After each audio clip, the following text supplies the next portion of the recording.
माननीय सभापति महोदय, कुछ वर्ष पहले तक राजस्थान देश के अंदर अमन चैन के लिए, आपसी भाईचारे के लिए और शांति के लिए जाना जाता था, पर कहते हुए दुख होता है कि आज का राजस्थान उसके बिल्कुल विपरीत है।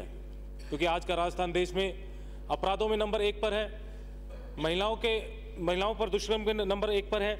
दलितों पर अत्याचारों पर नंबर 1 पर है, साइबर क्राइम में नंबर 1 पर है और महिलाओं के अत्याचार पर नंबर 2 पर है। जो कि सत्ता पर काबिज लोगों के लिए, राजस्थान सरकार के लिए, गृह विभाग के अधिकारियों के साथ साथ यहाँ पर बैठे प्रत्येक व्यक्ति के लिए शर्म की बात है। माननीय सभापति महोदय, मेरा मानना है यहाँ पर बैठे प्रत्येक व्यक्ति को इस बात की चिंता करनी चाहिए और आने वाले समय में इन अपराधों पर कैसे अंकुश लगे उस पर एक साझा विचार कर उस पर काम करना चाहिए, जिससे राजस्थान देश में एक बार पुनः शांति और भाईचारे और अमन चैन में नंबर 1 आ सके। माननीय सभापति महोदय, राजस्थान में बढ़ते अपराध, अत्याचार और दुष्कर्म के पीछे राजस्थान की कमजोर सरकार और सत्ता पर काबिज नेताओं के काम करने की मंशा को दर्शाता है। साथ ही थानों में नफरी की कमी, अत्याधुनिक वाहनों की कमी, अत्याधुनिक हथियारों की कमी और आज के टेक्नोलॉजी के इस युग में अत्यधिक उपकरणों की कमी है। माननीय सभापति महोदय, साइबर क्राइम से लड़ने के लिए प्रशिक्षित कर्मचारियों की कमी भी है। पुलिस विभाग के लाइन के अंदर अंतिम छोर पर खड़ा व्यक्ति बिना छुट्टी के, बिना रुके दिन के 24 घंटे, साल के 365 दिन काम करता है, जिससे उसकी कार्यक्षमता भी कहीं ना कहीं कमजोर पड़ती है। इसलिए आपके माध्यम से सरकार से मांग करना चाहूँगा कि इन कर्मचारियों की वेतन विसंगतियों को दूर करें, साथ ही इनका ग्रेड पे बढ़ाकर 3600 किया जाए और अन्य विभाग की तरह इनको भी एक दिन की छुट्टी दें, जिससे कि जिससे ये मानसिक और शारीरिक रूप से मजबूत हो सके। माननीय सभापति महोदय, आपके माध्यम से सरकार से मांग करना चाहूँगा कि थानों में जो नफरी की कमी है उसको पूरा किया जाए, थानों में अत्याधुनिक वाहन उपलब्ध कराए जाए, थानों के अंदर अत्याधुनिक हथियार उपलब्ध कराए जाएँ और साथ ही आबादी के हिसाब से, क्षेत्रफल के हिसाब से थानों के अंदर पद भी बढ़ाए जाएँ। माननीय सभापति महोदय, आज जिस तरीके से साइबर क्राइम बढ़ रहा है उसको देखते हुए ट्रेंड स्टाफ के साथ साथ साइबर क्राइम पे अपराधों को अंकुश लगाने के लिए अत्याधुनिक संसाधन उपलब्ध कराए जाएं, जिससे कि आने वाले समय में राजस्थान में शांति बहाल हो सके। माननीय सभापति महोदय, अगर बात करूं मेरे विधानसभा क्षेत्र मुंडावर की और हाल ही में जो घटनाएं घटित हुई उनकी अगर चर्चा करूं तो आपके माध्यम से सरकार के सामने बातें रखना चाहूँगा कि अभी 3-4 दिन पहले मेरे विधानसभा क्षेत्र के गादली गाँव के अंदर कुछ बदमाशों ने 3-4 घरों में करीब 15 लाख की नकदी और सोना लूटा और जब वो लूट कर भागने वाले थे तो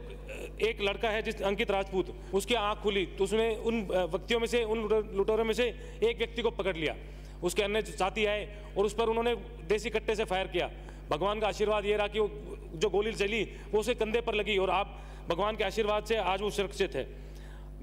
इससे पहले नीमराना के अंदर आरपी सन्स ज्वेलर्स पे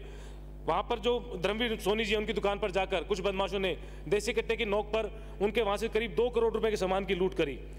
कुछ दिन पूर्व बासनी के अंदर सचिन नामक व्यापारी के प्रतिष्ठान पर जाकर कुछ बदमाशों ने उस पर फायर किया और एक पर्ची देकर गए कि 10 लाख रुपए दे देना, नहीं तो आने वाले समय में अंजाम भुगत लेना। इस घटना के बाद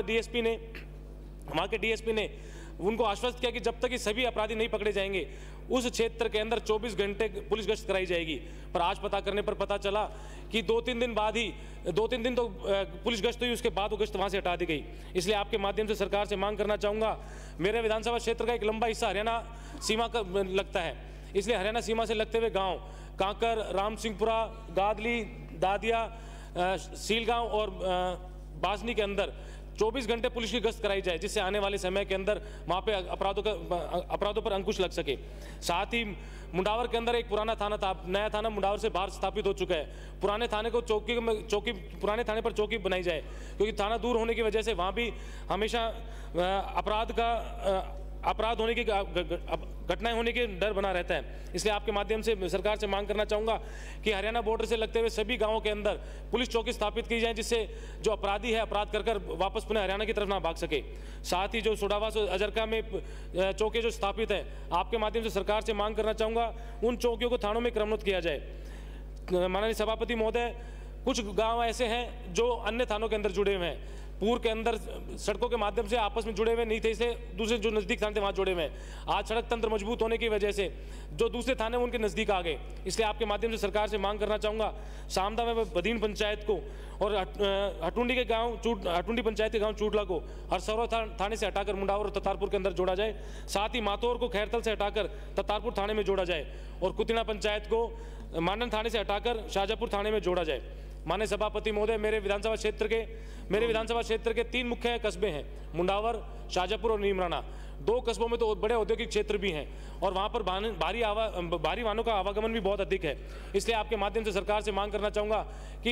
इन तीनों कस्बों के अंदर पुलिस यातायात की व्यवस्था की जाए, जिससे कि वहाँ पर जो लोग रह रहे हैं वो उनका आवागमन सुगम हो सके। साथ ही आपके माध्यम से सरकार से मांग करना चाहूँगा, जिस तरीके से सरकार ने प्रशासन गाँव के संग एक अभियान चलाया, आने वाले समय में पुलिस